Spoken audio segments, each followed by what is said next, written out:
Family, আশা করি তোমরা সবাই ভালো আছো। আমরা সবাই ভালো আছি। আজকে সানডে বলতে হতে গেছে, এখন 7টা চলে এসেছি রান্নাঘরে।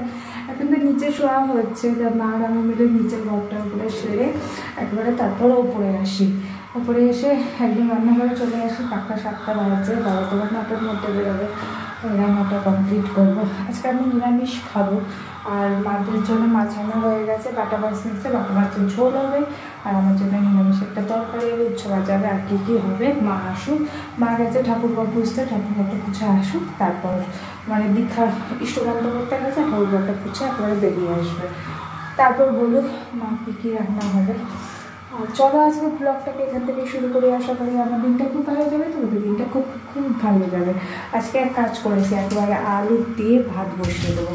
ভাতটা হয়ে যাক, তারপর আর ধীরে সুস্থে তরকারিগুলো করবো। এখানে ভাতটা বসিয়ে দিলাম, ভাতটা হয়ে যাক।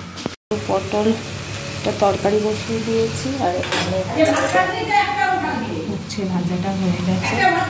এই যে পটলের ঝোলটা হয়ে গেছে, নামিয়ে দেবো। চাউমিনটা করব আজকে, যদি আমি নিরামিষ খাবো তাই আলু দিয়ে চাউমিন করব।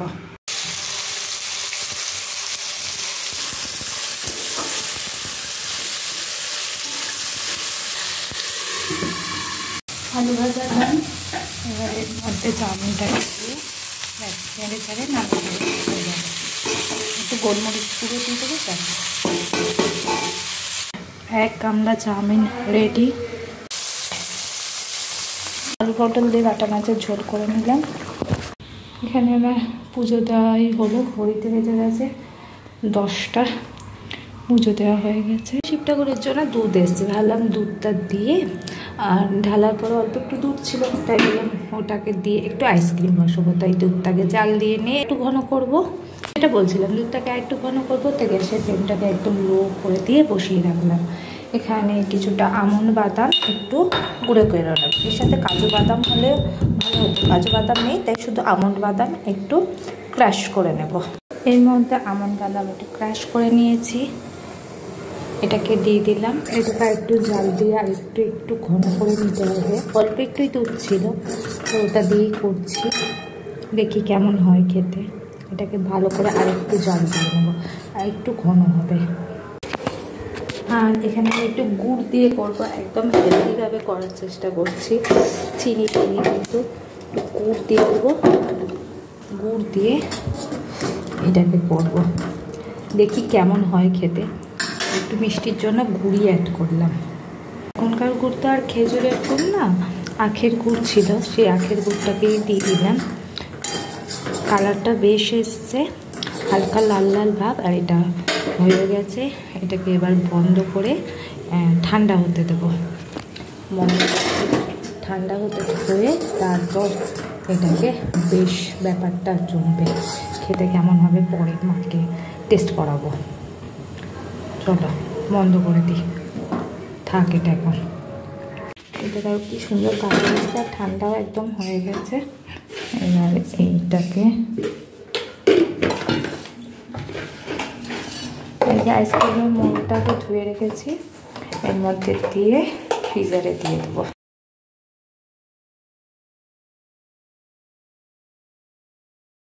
করেছি, দুটো হয়েছে। মা আগে এসে জিজ্ঞেস করলে দুটো হবে, তো আমি যে হ্যাঁ দুটো অন্তত হয়ে যাবে।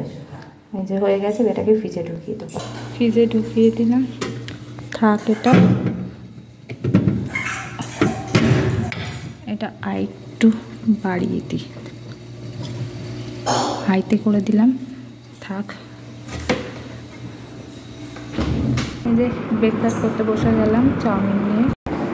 এই যে এখন একটু রেডি হয়ে নিয়েছি, মা আর আমি একটু বেরাবো, যাবো বিরাটির দিকে। বাইরে রোদ্দুর দেখে তো বেরোতে ইচ্ছাই করছে না, কিন্তু যেতে হবে, তাই রেডি হয়ে নিলাম। আর চলো বেরোনো যাক। এত রোদ্দুর আর প্রচণ্ড গরম, ফ্যান চালিয়ে ব্লক করছি, মানে তরতর করে ঘামছে এখন বাইরে, যা রোদ্দুর বিরক্তকর। চলো বেরোনো যাক। বেরোতে হবে, দিদিটা বেরিয়ে গেছে অলরেডি। আমি, মা আর ওখান থেকে দিদি আর বন্ধু যাবে, 4জন মিলে যাবো, যাওয়া হয়েছে। পরে তোমাদের এসে বলবো কোথায় গেছিলাম, কী বৃত্তান্ত না, এসে তোমাদের সাথে কথা বলবো। চলো তাহলে বেরোনো যাক।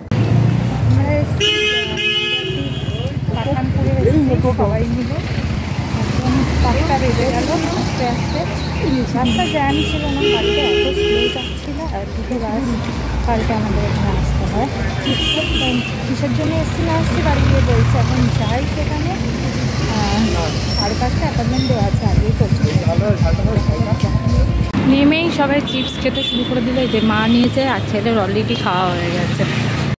এই সবে বাড়ি ঢুকলাম, ঘড়িতে এখন 11টা বেজে গেছে, 11টা 15 হয়ে গেছে। আজকে তো সন্ধ্যের দিয়ে বেরোয়নি, তাড়াতাড়ি বেরিয়েছি বলে। তাই এখন গোপালটাকে তো সব ঠাকুরকে একটু সেবা দেবো, সেবা দিয়ে আর সন্ধ্যে দেবো না, গোপালকে শয়ন দিয়ে দেবো। অনেক রাত্রির হয়ে গেছে, আজকে শয়ন দিতে গোপালকে শয়ন দিয়ে দিয়েছি। এখানে একটু চাউমিন আছে, চাউমিনটা খেয়ে নেবো। আর একটু ভাতও আছে, সব মিক্সড করে খেয়ে নেবো। আর ভাতের সাথে এখানে চপ কেনা হয়েছিল, খাওয়া হয়েছিল, আর একটা চপও আছে, সেই দিয়ে আজকে ডিনার করে নেব।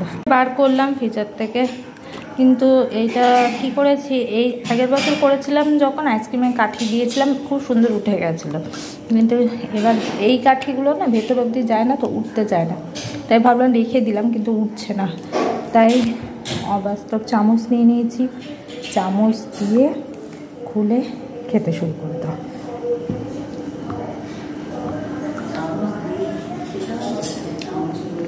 হেভি হয়েছে খেতে, খেতে কিন্তু দারুণ হয়েছে। হচ্ছে ওই কাঠিটা খুব সুন্দরভাবে উঠতো।